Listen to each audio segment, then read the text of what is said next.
148일차 누가복음 21장. 하루는 예수께서 성전에서 부자들이 헌금함에 헌금 넣는 것을 유심히 지켜보고 계셨다. 그때 한 가난한 과부가 와서 랩돈 2잎을 헌금함에 넣는 것을 보셨다. 그러자 예수께서 말씀하셨다. 가난한 이 과부는 다른 누구보다도 더 많은 돈을 넣었다. 다른 사람들은 모두 넉넉한 가운데서 조금 덜어서 헌금을 했을 뿐이지만 이 과부는 극히 어려운 살림을 하면서도 자기가 가지고 있는 생활비 전부를 넣었기 때문이다. 제자들 중 몇몇 사람들이 예루살렘 성전을 보고 감탄하면서 그 성전이 아름다운 돌들과 하나님께 바쳐진 예물들로 화려하게 꾸며졌다는 이야기를 서로 주고받고 있을 때 예수께서 그들에게 말씀하셨다. 너희가 지금 보고 있는 저 성전이 장차 돌 하나도 다른 돌 위에 남아있지 않고 다 무너질 날이 올 것이다. 그러자 제자들이 예수께 물었다. 선생님, 언제 그런 일이 일어나겠습니까? 그런 일이 일어나기 전에 어떤 징조들이 나타나겠습니까? 예수께서 대답하셨다. 너희는 누구에게도 속지 않도록 조심하여라. 많은 사람들이 와서 내가 그리스도다 하고 주장하면서 때가 가까이 왔다 하고 외칠 것이다. 그러나 그들을 믿지도 말고 따르지도 말라. 또 전쟁과 난리가 시작되었다는 소문을 듣더라도 놀라거나 두려워하지 말라. 이런 일이 반드시 먼저 일어나야 하겠지만 그렇다고 해서 곧바로 세상 종말이 오는 것은 아니다. 예수께서 계속 말씀하셨다. 민족과 민족이 서로 싸우고 나라와 나라가 맞서 싸울 것이다. 큰 지진이 일어나고 곳곳에서 기근과 전염병이 번지고 하늘에서는 엄청난 징조가 일어날 것이다. 그러나 이 모든 일이 일어나기에 앞서 극심한 박해의 시기가 올 것이다. 사람들이 너희를 끌고 가서 회당과 감옥에 넘겨줄 것이다.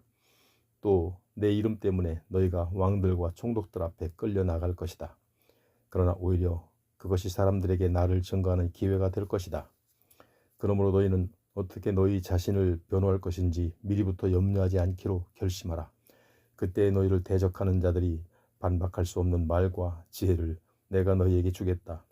너희의 부모와 형제와 친척과 친구들까지도 너희를 배반하여 너희 가운데 몇 사람을 죽게도 만들 것이다.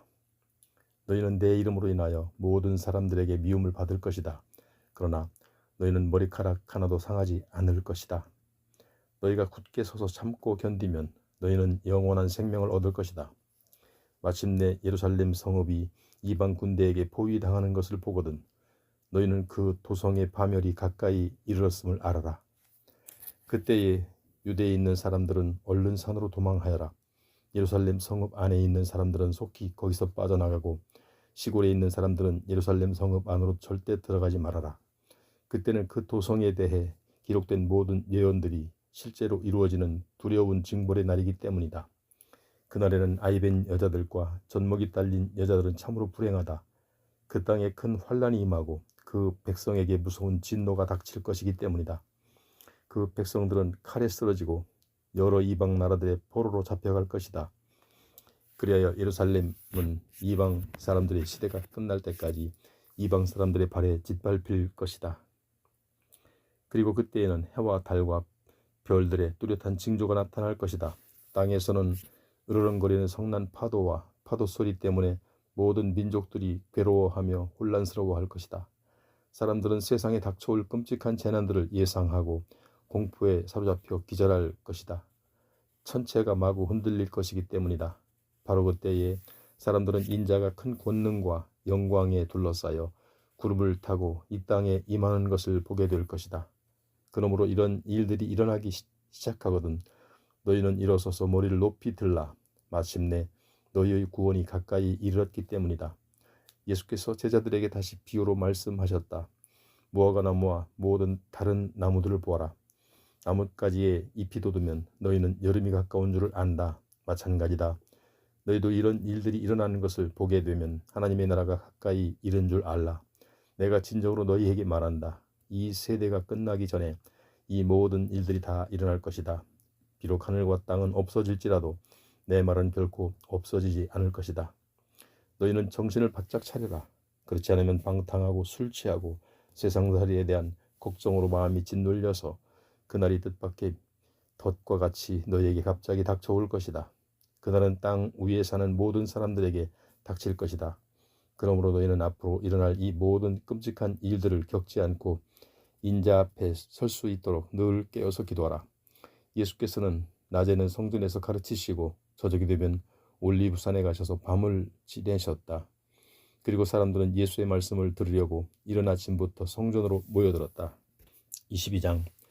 6월절이 다가왔다. 이 절기는 무교절이라고도 불렸는데 이 기간에는 전통적으로 누룩 없는 빵을 먹어야 했다.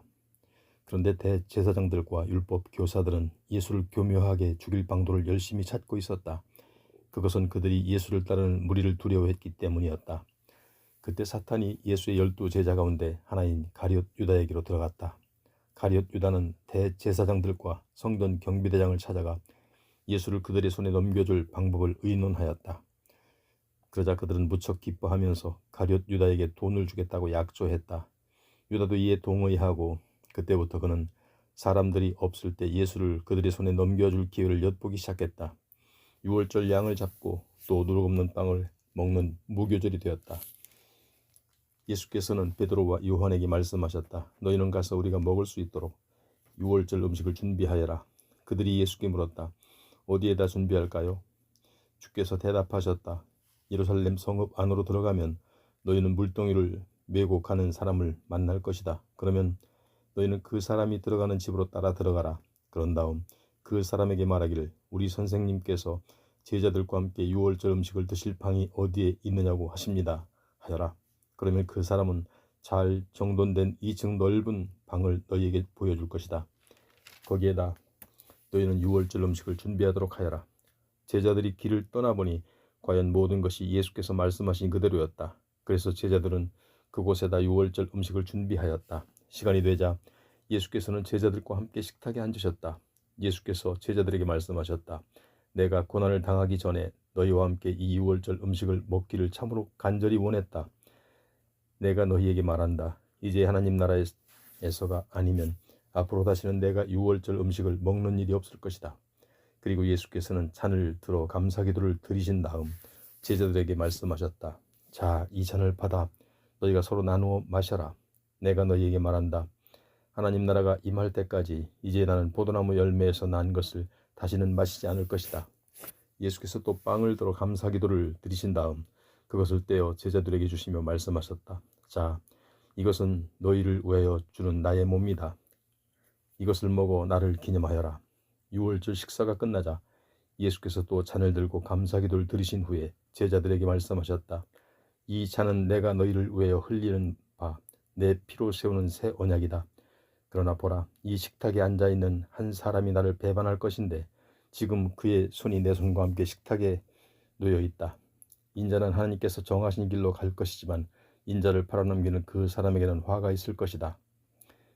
그러자 제자들은 과연 그런 일을 하게 될 사람이 누구일까 하면서 자기들끼리 서로 수군거렸다. 제자들 사이에서 누구를 가장 큰 사람으로 여길 것인지를 놓고 논쟁이 벌어졌다. 그것을 보고 예수께서 제자들에게 말씀하셨다. 이 세상에서는 왕이 백성들 위에 군림하며 권력을 부리는 세도가 들떠 자기들 스스로 백성들에게 은전을 베푼다라고 말한다. 그러나 나의 제자된 너희는 그렇게 해서는 안 된다. 너희 가운데 가장 큰 사람은 가장 어린 사람과 같이 되어야 하고 또 너희 가운데 다스리는 사람은 남을 섬기는 사람과 같이 되어야 한다. 누가 더 높은 사람이냐? 식탁에 앉아있는 사람이냐? 시중을 드는 사람이냐? 너희는 당연히 식탁에 앉아있는 사람이라고 생각할 것이다. 그러나 나는 시중을 드는 사람으로서 너희 가운데 있다. 너희는 줄곧 나와 함께 있으면서 내가 겪은 시련을 나와 함께 받은 자들이다. 그러므로 아버지께서 내게 나라를 맡겨주신 것처럼 나도 너희에게 그렇게 하겠다. 장차 너희는 내 나라에 들어와서 내 식탁에 앉아 먹고 마실 것이며 또 보좌에 앉아 이스라엘의 12지파를 심판하게 될 것이다. 시몬아 보아라. 사탄이 너를 밀가루로 하겠다고 내게 요청하였다. 그러나 나는 네가 믿음을 잃지 않도록 너를 위하여 기도하였다.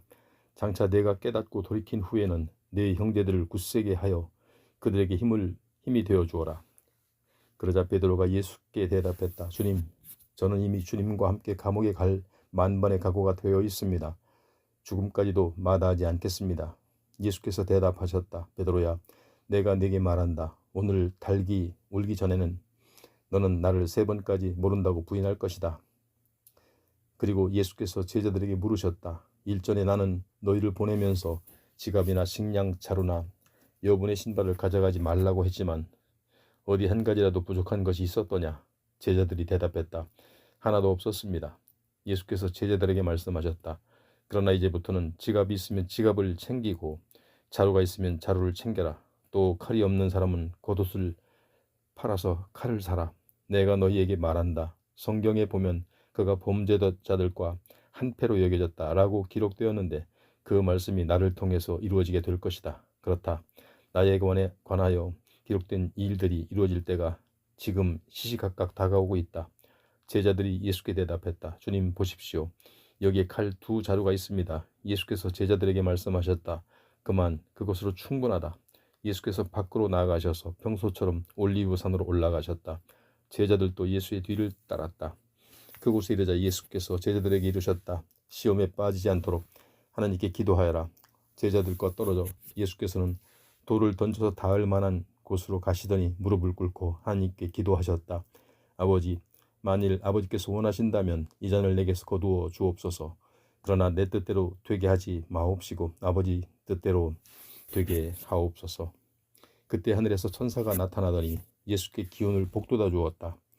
예수께서 깊은 고뇌에 차서 더욱 간절히 기도하시자 이마에 맺힌 땀이 핏방울같이 되어서 땅에 떨어졌다.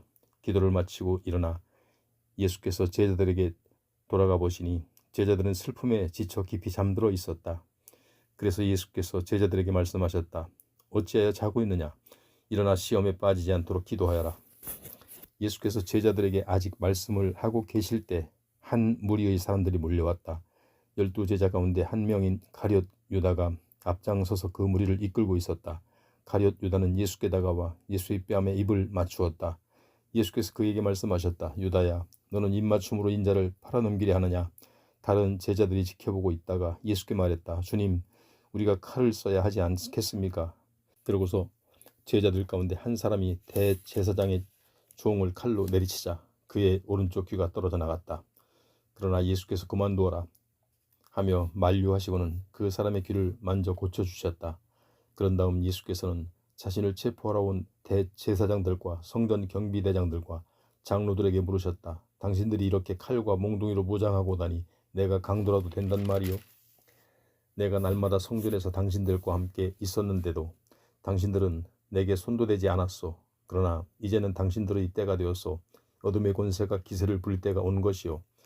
우리가 예수를 붙들어 대제사장의 집으로 끌고 갔다. 베드로는 멀찍이서 뒤따라갔다.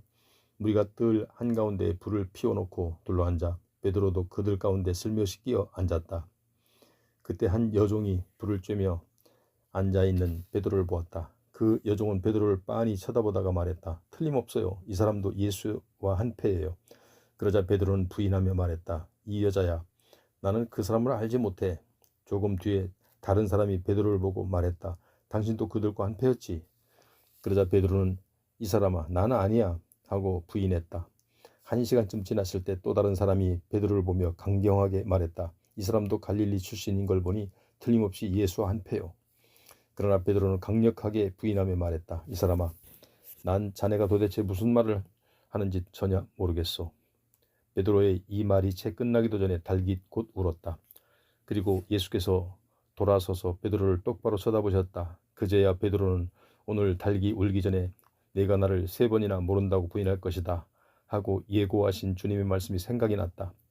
베드로는 급히 밖으로 뛰쳐나가서 아주 서럽게 엉엉 울었다. 한편 예수를 지키던 로마 군사들은 예수를 조롱하고 때리기 시작했다. 그들은 예수의 눈을 가려놓고 주먹으로 치면서 예언자여 알아맞혀 보아라. 누가 널 때렸지? 하고 놀려대면서 예수께 온갖 모욕을 가하고 욕설을 퍼부었다. 날이 밝아오자 대제사장들과 율법 교사들과 장로들이 모여서 예수를 세워놓고 물었다. 네가 그리스도라면 그렇다 하고 우리에게 말하라. 예수께서 대답하셨다. 내가 당신들에게 말해도 당신들은 믿지 않을 것이요. 또 내가 당신들에게 물어도 당신들은 대답하지 않을 것이요. 그러나 이제 인자는 전능하신 하나님의 오른편 보좌에 앉게 될 것이요. 그러자 그들이 모두 소리쳤다. 그러면 당신이 하나님의 아들이란 말이냐? 예수께서 말씀하셨다. 그렇소. 방금 당신들이 말한 대로 내가 바로 그요. 그들이 다시 소리쳤다. 이제 우리에게 더 이상 무슨 증언이 필요하겠소?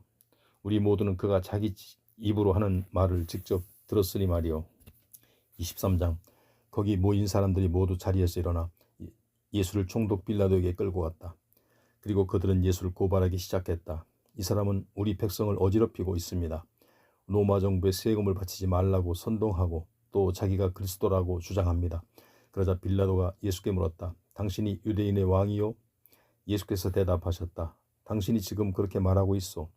빌라도가 대제사장들과 군중을 향해 말했다. 나는 이 사람에게서 죄를 물을 만한 것을 찾지 못하겠소. 그러자 무리들이 필사적으로 소리질렀다.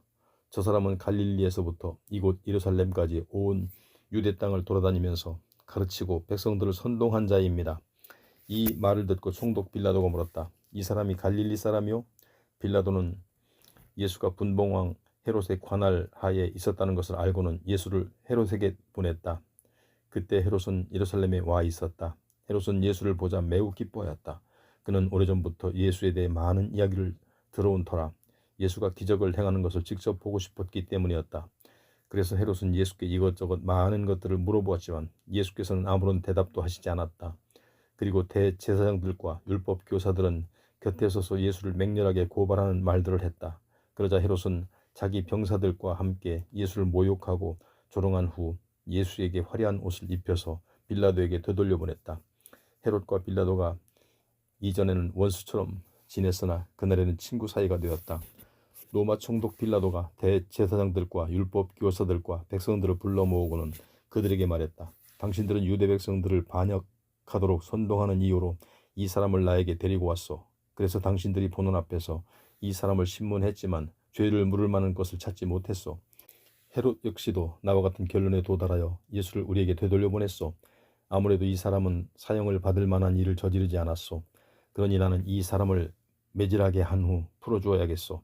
해마다 명절이 되면 총독은 백성들이 원하는 죄수 하나를 풀어주는 관례가 있었다. 그러자 그들은 일제히 큰 소리로 외쳤다. 이 사람을 죽이고 바라바를 풀어주시오. 바라바는 로마 정부에 반대하여 예루살렘에서 폭동을 일으키고 사람을 죽인 혐의로 당시 감옥에 갇혀 있던 소문난 죄수였다. 그래도 빌라도는 예수를 풀어주고 싶어서 다시 한번 그들에게 자기 뜻을 밝혔다. 하지만 그들은 더욱 크게 소리쳤다.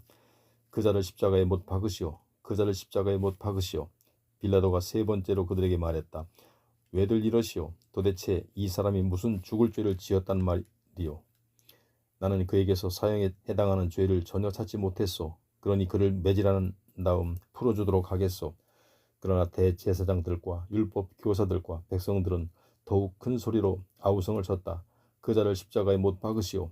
그들의 아우성 소리가 걷잡을 수 없이 커지자 빌라도는 하는 수 없이 그들의 요구에 따르기로 했다. 그리하여 폭동과 살인 혐의로 갇혀있던 바라바를 풀어주고 예수는 그들의 뜻대로 하도록 그들의 손에 넘겨주었다. 그들이 예수를 끌고 가다가 마침내 시골에서 예루살렘으로 올라오던 구레네 사람 시몬을 붙들어 그에게 강제로 예수의 십자가를 지운 후 예수의 뒤를 따라가게 하였다. 수많은 사람들이 예수를 뒤따라갔다. 그들 가운데는 가슴치고 슬피 울면서 예수를 뒤따라가는 여자들도 있었다. 예수께서 그런 여자들을 돌아보시고 말씀하셨다. 예루살렘의 딸들이여, 나를 위해 울지 말고 당신들과 당신들의 자녀들을 위해 울도록 하시오. 장차 당신들이 아기를 갖지 못하는 여자들과 아기를 낳아보지 못한 태와 젖을 먹여보지 못한 가슴이 차라리 복받은 자다 라고 말할 날이 올 것이기 때문이요.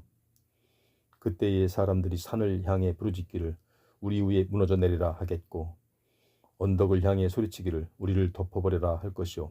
나무가 푸를 때에도 사람들이 이같이 부르짖겠거든. 하물며 나무가 마를 때에야 더욱 큰 재난이 벌어지지 않겠소. 한편 다른 죄수 두 사람도 예수와 함께 사형장으로 끌려가고 있었다. 해골이라 불리는 곳에 다다르자 군병들은 예수를 십자가에 못 박아 가운데에 세우고 두 죄수도 십자가에 달아 예수의 양옆에 세웠다. 그때 예수께서 말씀하셨다. 아버지, 이 사람들을 용서해 주옵소서. 그들은 지금 자기들이 무슨 일을 하고 있는지조차 알지 못합니다. 십자가 밑에서 군병들은 제비를 뽑아 예수의 옷을 나누어 가졌다. 많은 사람들이 서서 십자가에 달리신 예수를 지켜보는 가운데 유대 지도자들이 예수를 비웃으며 말했다. 보라, 이 사람이 다른 사람들은 구원했답니다. 자기 스스로 하나님께서 택하신 그리스도라 했으니 이제 자기 자신을 구원하는지 어디 두고 봅시다. 군병들도 예수를 조롱하고 신 포도주를 마시라고 가까이 내밀며 말했다. 내가 유대인의 왕이라면 어디 너나 구원해 보시지. 예수의 십자가 위에는 유대인의 왕 예수라고 쓴 명패가 붙어 있었다. 심지어 곁에 매달린 한 죄수조차도 예수를 비난했다. 너는 그리스도가 아니냐? 이제 너도 살리고 우리도 구원해보라. 그러나 한 죄수가 그 죄수를 꾸짖으며 말했다. 너도 똑같이 십자가형을 받고 있으면서도 하나님이 두렵지도 않느냐? 우리가 저지른 죄로 인해 마땅히 받을 벌을 받는 것이지만 이분은 아무것도 잘못한 일이 없다. 그리고 예수를 향해 말했다. 예수님, 당신의 나라에 들어가실 때 저를 기억해 주십시오. 예수께서 그에게 대답하셨다.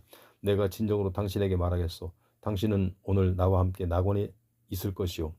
낮 12시쯤 되자 어둠이 온 땅을 덮더니 오후 3시까지 계속되었다. 태양은 빛을 잃었고 성전 안의 두터운 휘장은 두 쪽으로 찢어졌다. 그때 예수께서 큰 소리로 외치셨다. 아버지여, 제 영혼을 아버지의 손에 맡깁니다. 이 말씀을 하시면서 예수께서 마침내 십자가 위에서 숨을 거두셨다. 로마 군대의 백부장이 이 일을 지켜보고 있다가 하나님을 찬양하며 말했다. 이분은 참으로 의로우신 분이셨구나. 구경하러 모여든 사람들도 그 일어난 놀라운 일들을 보고는 모두 가슴을 치며 집으로 돌아갔다. 또 예수를 아는 사람들과 갈릴리에서부터 예수를 따라온 여인들도 멀찍이 서서 이 모든 광경을 다 지켜보았다. 요셉이라는 사람이 있었는데 그는 공회 의원으로서 착하고 올곧은 성품을 지닌 사람이었다. 이 사람은 예수를 정죄하는 다른 공회 의원들의 결정과 행동에 동의하지 않았다. 그는 유대의 아리마대 출신으로서 하나님의 왕국을 고대하고 있었다. 이 요셉이 총독 빌라도를 찾아가서 예수의 시신을 내달라고 요청했다. 그는 예수의 시신을 십자가에서 내려 고운 배로 감싼 다음 언덕 기슭에 바위를 파서 만든 새 무덤에 모셨다. 이렇게 예수의 시신을 무덤에 모신 때는 안식일 전날 곧 예비일로서 이제 막 안식일이 시작될 무렵이었다. 갈릴리에서부터 예수를 따라온 여자들도 요셉을 뒤따라가서 예수의 시신이 무덤에 안치되는 모습을 전부 지켜보았다. 그리고 그 여자들은 집으로 돌아가서 예수의 시신에 바를 향료와 향유를 마련하였다. 그러고 나서 그들은 계명에 따라 안식일에 쉬었다. 24장. 안식일 다음날 이른 새벽 여자들은 준비한 향료를 가지고 예수의 무덤으로 갔다. 그런데 무덤에 가보니 무덤 입구를 막았던 큰 돌덩이가 이미 옆으로 치워져 있었다. 여자들이 무덤 안으로 들어가 보니 주 예수의 시신이 보이지 않았다. 어떻게 된 일인지 몰라 여자들이 놀라서 어리둥절하고 있는데 갑자기 눈부시게 빛나는 옷을 입은 두 사람이 그들 곁에 섰다. 여자들이 너무 두려워 얼굴을 땅에 대고 그 사람들 앞에 엎드리자 그 사람들이 말했다. 너희는 어찌하여 살아계신 분을 죽은 사람들 가운데서 찾고 있느냐? 그분은 여기 계시지 않고 다시 살아나셨다. 그분이 너희와 함께 갈릴리에 계실 적에 너희에게 하신 말씀을 기억하지 못하느냐?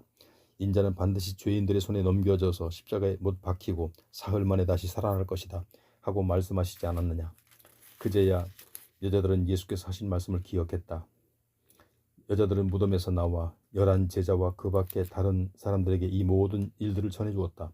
사도들에게 이 소식을 알린 여자들은 막달라 마리아, 요한나, 야고보의 어머니 마리아 그리고 그 밖에 몇몇 여자들이었다. 그러나 사람들은 여자들의 말을 당치도 않은 소리로 여겨 사실대로 믿지 않았다. 하지만 베드로는 일어나 무덤으로 달려갔다. 무덤에 이르러 몸을 굽혀 안을 들여다보니 그곳에는 예수의 시신을 쌌던 삼배만 놓여 있었다. 베드로는 자기 눈을 의심하면서 집으로 돌아갔다. 같은 날 예수를 따르는 제자들 가운데 두 사람이 예루살렘에서 대략 30리 정도 떨어진 엠마오라는 마을을 향해 걸어가고 있었다. 길을 가면서 그들은 그동안 예루살렘에서 일어난 일들에 대해 이야기를 주고받고 있었다. 그때 예수께서 가까이 가셔서 그들과 함께 걸으셨다. 그러나 그들은 예수님을 보고도 알아보지 못했다. 예수께서 그들에게 물으셨다. 대체 무슨 일로 그렇게 토론을 하고 있어? 그들은 침통한 표정을 지며 잠시 걸음을 멈추었다. 그들 중에 글로바라는 사람이 대답했다.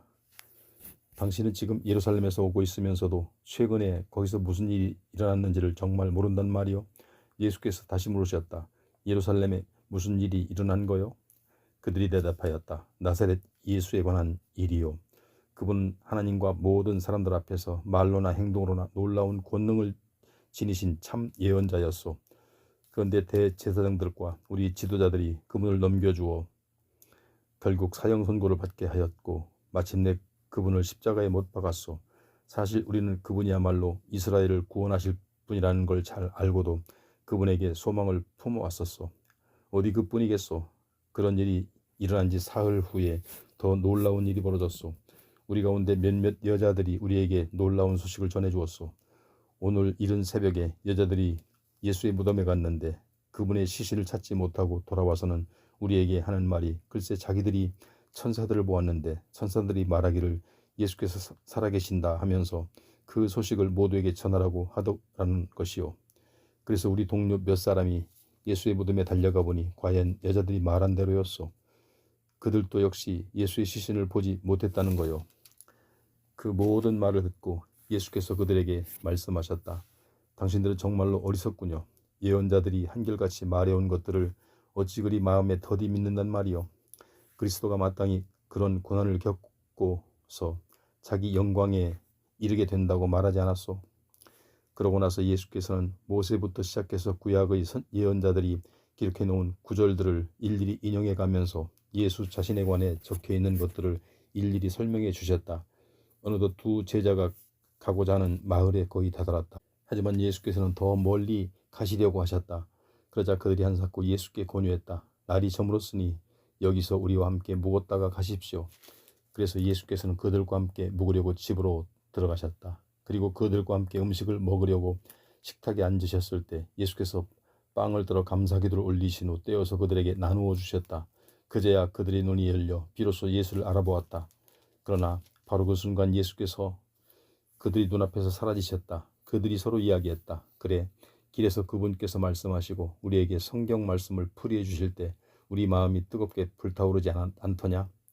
그들은 자리에서 일어나 즉시 예루살렘으로 돌아갔다. 가서 보니 11 제자와 예수를 따르던 사람들이 다 함께 모여 있었고 모두들 이렇게 말하고 있었다. 주님은 정말로 다시 살아나셨고 시몬에게 나타나셨다. 두 사람도 길에서 있었던 일들과 예수께서 빵을 떼어 주실 때 자기들이 비로소 예수를 알아본 사실을 이야기하였다. 그들은 이런 이야기를 나누고 있을 때 갑자기 예수께서 직접 나타나 그들 가운데 서서 말씀하셨다. 너희 모두에게 평강이 있기를. 모여있던 사람들은 몹시 놀랍고 두려워서 자신들이 유령을 보고 있다고 생각했다. 예수께서 그들에게 말씀하셨다. 왜 그렇게 놀라느냐? 어찌하여 마음에 의심을 품느냐? 자, 내 손과 내 발을 보아라. 바로 나다. 나를 만져보고 확인하여라. 유령은 살과 뼈가 없지만 너희가 보다시피 나는 이렇게 살과 뼈를 가지고 있다. 이렇게 말씀을 하시면서 예수께서는 자신의 손과 발을 그들에게 보이셨다. 그들은 너무도 기쁘고 또 놀라워서 아직도 믿지 못하고 있는데 예수께서 그들에게 물으셨다. 여기에 먹을 것이 좀 있느냐? 그래서 그들이 구운 생선 한 토막을 예수께 드리자 예수께서 그것을 받아들고 그들이 보는 앞에서 잡수셨다. 그런 다음 예수께서 그들에게 말씀하셨다. 내가 전에 너희와 함께 있을 때 분명히 말하기를 모세의 율법서와 예언서들과 시편에서 나에 관해 기록된 모든 일들이 반드시 이루어져야 한다라고 하였다. 그때 예수께서는 그들의 마음을 열어 그 모든 성경의 말씀을 의미를 깨닫게 해주셨다. 예수께서 또 말씀하셨다. 성경에 또 기록되어 있기를 그리스도가 고난을 받고 죽었다가 사흘 만에 죽은 자들 가운데서 다시 살아날 것이고 누구든지 회개하면 죄를 용서받는다는 이 기쁜 소식을 예루살렘에서 시작하여 모든 민족들에게 전파될 것이다 하였다. 너희는 이 모든 일을 목격한 증인들이다. 이는 나는 내 아버지께서 약속하신 것을 너희에게 보내겠다. 그러므로 너희는 위로부터 오는 능력의 옷을 입을 때까지 여기 예루살렘에 계속 머물러 있어라. 그리고 예수께서는 제자들을 데리고 밖으로 나가 베다니 근처로 가시더니 거기서 두 손을 들고 그들을 축복해 주셨다. 이처럼 제자들을 축복하시는 가운데 예수께서는 그들을 떠나 하늘로 들려 올라가셨다. 제자들은 예수께 경배를 드린 후 기쁨에 넘쳐서 예루살렘으로 돌아갔다. 그리고는 하나님을 찬양하면서 날마다 성전에 머물러 지냈다.